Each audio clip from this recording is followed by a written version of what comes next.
السلام علیکم۔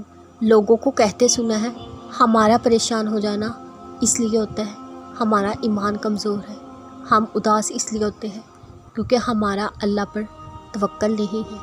ایسا نہیں ہوتا، اگر ایسا ہوتا تو نبیوں کو خدا کبھی دکھ ہی نہیں دیتا، اور دیتا بھی تو اللہ کے ولیوں کی آنکھ سے ایک آنسو نہ گرتا۔ مگر نہیں، وہ بھی روئے تھے، وہ بھی اداس ہوئے تھے۔ کوئی بیٹے کی جدائی میں رویا تھا، کوئی کربلا کے شہیدوں کو رویا تھا۔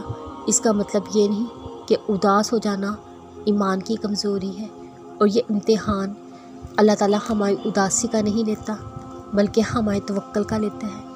آج ہم کسی چیز کو لے کے اداس ہیں تو کل کو کسی چیز پہ خوش ہوں گے۔ ہم انسانوں کا مزاج تبدیل ہوتا رہتا ہے، لیکن توکل، ایمان، بھروسہ تبدیل نہیں ہوتا۔ اگر مضبوط ہو تو یہی تو امتحان ہے کہ دکھ میں بھی اللہ پر بھروسہ بنائے رکھنا، پھر چاہے ہم کتنے ہی اداس کیوں نہ ہو جائیں تو توکل ہمیشہ رہنا چاہیے۔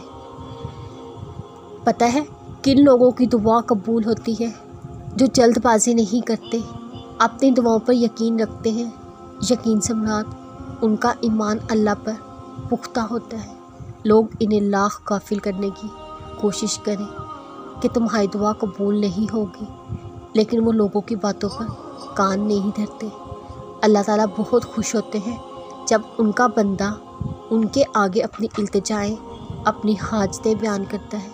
پھر کیسی بے یقینی کہ دعا کیسے اور کب قبول ہوگی۔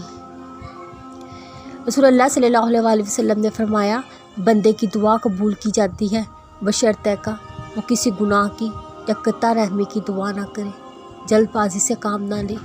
عرض کیا گیا، جلد بازی کیا ہے یا رسول اللہ؟ فرمایا، جلد بازی یہ ہے کہ آدمی کہے میں نے بہت دعا کی مگر میں دیکھتا ہوں بھی دعا قبول نہیں ہوتی، اور یہ کہہ کر آدمی تھک جائے، دعا مانگنی چھوڑ دے۔ ہم کتنی جلد بازی کرتے ہیں، جیسے ہی دعا مانگے فوراً قبول ہو جائے۔ ہم انسان اگر کسی کی کوئی دعا قبول ہوتے دیکھ لیں اور وہی دعا ہم کب سے مانگ رہے ہوں اور قبول نہ ہو رہی ہو، ہم اللہ تعالیٰ سے سوالات شروع کر دیتے ہیں، لوگوں سے سوالات شروع کر دیتے ہیں، ہماری دعا کیوں قبول نہیں ہوتی یا کب قبول ہوگی۔ دیکھو، جب یقین پختہ ہوگا نا اپنی دعاؤں پر اور دعاؤں کو قبول کرنے والے پر، تو کبھی آپ شک و شبہ کا شکار نہ ہو، کبھی آپ کسی سے سوال نہ کریں ہماری دعا کب قبول ہوگی۔ یقین رکھنے والوں کی دعا قبول ہوتی ہے۔